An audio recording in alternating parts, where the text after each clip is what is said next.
পাহাড় কি করে? কান্দে। ইব্রাহিম আলাইহিস সালাম আল্লাহর জিজ্ঞাসা করলেন, আল্লাহ পাহাড় তো কান্দে। আল্লাহ বলেন, আমি ওরে জিজ্ঞাসা করেছি, রে পাহাড় তুমি কান্দো কেন? পাহাড় বলে, আল্লাহ কাবা ঘরের স্টোন হওয়ার সুযোগ পেলে আমার জীবনে আমি ধন্য হতাম। দেখেন, পাথর কাবা ঘরের স্টোন হতে চায়। আল্লাহু আকবার, হতে চায়। ওই কাবা ঘরের পাশে আল্লাহ বলেন, ঠিক আছে, তুমি এখন কাবা ঘরের জন্য এখন তোমাকে লাগালাম না, কিয়ামত পর্যন্ত তুমি স্ট্যান্ড বাই থাকো। তোমার নাম হলো জাবালুল কাবা। তোমার নাম কি? জাবালুল কাবা। কাবার পাহাড়। তোমাকে এমনি অ্যাক্সেস রাখা হলো। যদি কাবা ঘরের কোনোদিন স্টোন পরিবর্তন করে, তাহলে তোমাকে কেটে তোমার অংশ দিয়ে কাবা ঘরের সেই বাকি নির্মাণটুকু হবে। ওই যেখানে খসে আনা হয়েছে সেখানে রিপ্লেসমেন্ট করা হবে তোমাকে, কাজে তুমিও তখন কাবার অংশ হয়ে যাবে। এখন কাবা ঘর থেকে প্রায় 400 মিটার দূরে বা 500 মিটার দূরে বা তার চেয়ে কিছু বেশি হতে পারে সম্মানিত সুধী, সেখানে জাবালুল কাবা আছে। যে কাবা ঘর আল্লাহর কাছে কেঁদেছিল যে আল্লাহ ওই পাহাড়গুলোর সুযোগ দিলেন, আমারও একটু সুযোগ দেন নাই কেন? আমিও তো একটু চাই এই কাবা ঘরের সাথে শরীক হতে। ভাইরা, আমরা আপনাদের খেদমতে আরজ করতে চাই, আমরা ওই পাহাড়ের মতো আল্লাহর কাছে আবেদন করতে পারি কিনা? জোরে বলেন, পারি কিনা? এইটা একটা মসজিদ, এই প্যাটারসন ইসলামিক মিশন কর্তৃক আয়োজিত মসজিদে ফেরদাউস, কত বড় একটা সুন্দর নাম। আমি একসাথে আপনাদের হাত চাই যে আজকে যদি এর একটু বাকি অংশ আছে, কিছু ঋণ আছে, অল্প একটি ঋণ, সেই ঋণটা যদি পরিশোধ করার আপনারা যদি সুযোগ গ্রহণ করেন, আমি মনে করি ইনশাআল্লাহ ইব্রাহিম আলাইহিস সালাম, হযরত ইসমাইলের নাম যেমন কোরআনে আছে, আল্লাহর রেকর্ডে আপনাদের নাম চলে আসবে, কোনো সন্দেহ নাই। এই মসজিদের কিছু অংশ যেটা কেনা হয়েছে পুরা, আর কিছু অংশের ঋণ আছে, এটা $64,000 মতো। হাজিরিন, এই অংশটুকু আপনাদের এখানে 64 জন মানুষের পক্ষে সহজ। কি বলেন, ঠিক কিনা? আল্লাহ আপনাকে অনেক সম্পদ দিয়েছেন, অর্থ দিয়েছেন।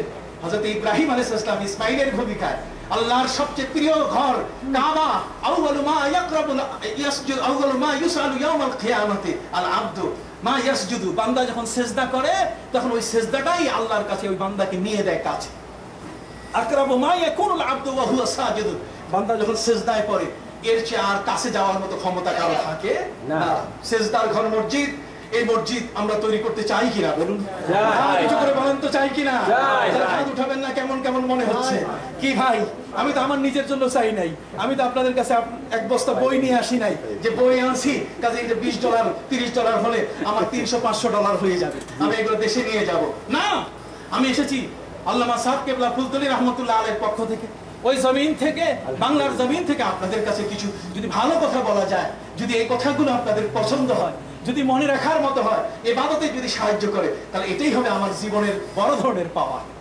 কথা বুঝতে পেরেছেন সম্মানিত সুধী? এজন্য আমি আপনাদের খেদমতে আরজ করতে চাই, আছেন কি আপনাদের মধ্যে কেউ এই ক্ষুদ্র ঋণটুকু পরিশোধ করার জন্য $5,000 দিতে পারেন? এমন কেউ কি আছেন? কোন একজন বান্দা এখানে যদি একটু মেহেরবানি করে বলেন যে হুজুর, আমি দেব ইনশাআল্লাহ $5,000, আমার উপার্জন থেকে আল্লাহর ঘরের জন্য আমি অবশ্যই উৎসর্গিত করলাম। আজকের এই ওয়াজ, আজকের এই মাহফিল, আজকের এই আলোচনা, আজকে আমি কোরআনের আলোচনার সাথে সম্পৃক্ত হতে চাই। জীবনের অনেক অর্থ আপনি ফেলে যাবেন কবরে, আর এগুলো আপনার ছেলে মেয়ে খেয়ে এগুলো নাচবে, এগুলো ঢুলবে, কত কাজে, কত বাজে কাজে ব্যয় হয়ে যাবে। সম্মানিত সুধী, আসুন, মানুষ ওই কিনে বনানী গুলশানে বাড়ি কিনে, আপনার এটা সরাও, তাহলে তো আমার শ্রম সব শেষ হয়ে যাবে। কাজে শ্রম শেষ হওয়ার আগে আপনি আমাদের লিস্ট দেন, কাবা ঘর বানাবো কোন পাথর দিয়া। দেখছেন কত চমৎকার কথা, বলুন না সুবহানাল্লাহ। কোন পাথর দিয়ে কাবা ঘর বানাবো, সেই কাবা ঘর বানানোর ওই পাথরের লিস্টটা আপনি আমাকে দেন। এবার আল্লাহ পাক রব্বুল আলামিন নবী ইব্রাহিম আলাইহিস সালামকে কাবা ঘর বানানোর জন্য এর স্টোনের পাথরের লিস্ট দেওয়া শুরু করলেন। হে ইব্রাহিম, ওই তুর পাহাড়, তুরে সিনাই অঞ্চলের মধ্যে মিশরের যে তুর পাহাড়, সেই তুর পাহাড়ের পাথর দিয়ে তুমি কাবা ঘর বানাও। আল্লাহ পাক রব্বুল আলামিন বলে দিলেন, ইব্রাহিম, কাবা ঘর বানানোর জন্য তোমাকে আদেশ দিলাম, মক্কার জমিন থেকে, ওই তুরস্ক থেকে 800 কিলোমিটার উত্তরে এরারত পাহাড়ের পাশে জাবালে জুদি, যেখানে নূহ নবীর প্লাবনে 150 দিন নৌকাটা ঘোরার কারণে 80 জন ব্যক্তি নিয়ে যেই পাহাড়ের উপরে নৌকা থেমে গেছিল, ওয়াস্তাওয়াত আলাল জুদি, পবিত্র কোরআন বলেছে ওই জুদি পাহাড় এর পাথর দিয়ে তুমি কাবা ঘর বানাও।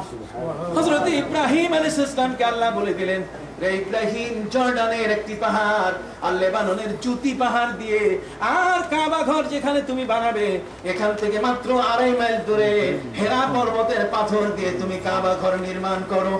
ইব্রাহিম রে, তোমাকে 5টি পাহাড়ের পাথর দিয়ে কাবা ঘর নির্মাণের দায়িত্ব দিলাম। হযরত ইব্রাহিম আলাইহিস সালাম বলেন, মাবুদ, কাবা ঘর যেই পাথর দিয়ে বানাতে বললেন আমি বড় খুশি হয়েছি, কিন্তু বিপদ বড়, এত দূর থেকে পাথরগুলো আনবো কি করে?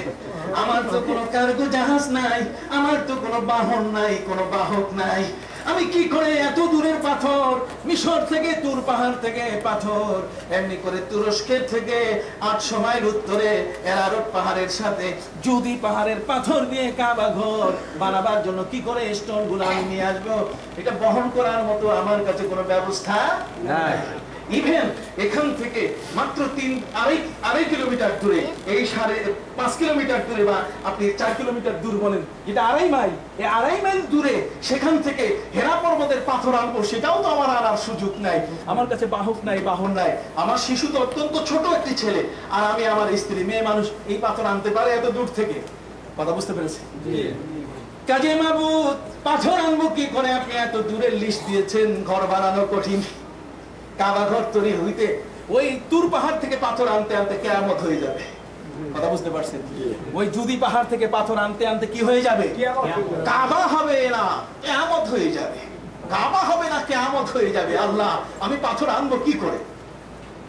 এবার আল্লাহ পাক রব্বুল আলামিন বলে দিলেন, ইব্রাহিম, অত দূর থেকে পাথর বহন করার কথা আমি তোমাকে বলি নাই, আমি তোমাকে পাহাড়ের নাম বলেছি।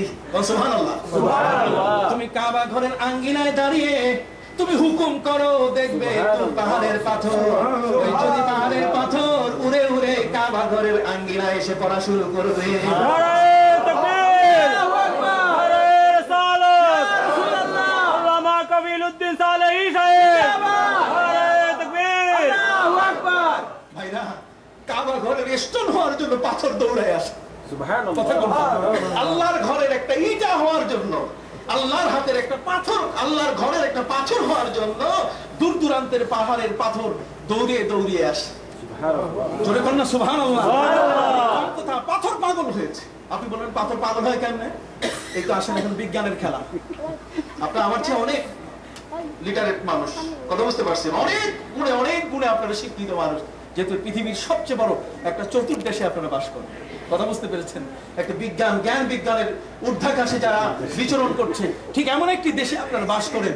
আমি আপনাদেরকে অনেক মেনি থ্যাঙ্কস, আপনাদের উপরে আমার ধন্যবাদ অনেক বড়, যেহেতু আল্লাহ তাআলা আপনাকে ঠিক এমন একটি জায়গায় এনে আল্লাহর সেই কুদরতি বিষয়গুলো দেখে এখানে আয় উপার্জন করে জীবন কাটানোর সুযোগ করে দিয়েছেন। শুধু অতটুকুই নয়, তারপরেও মাথায় একটা টুপি দিয়ে বসার সুযোগ করে দিয়েছেন।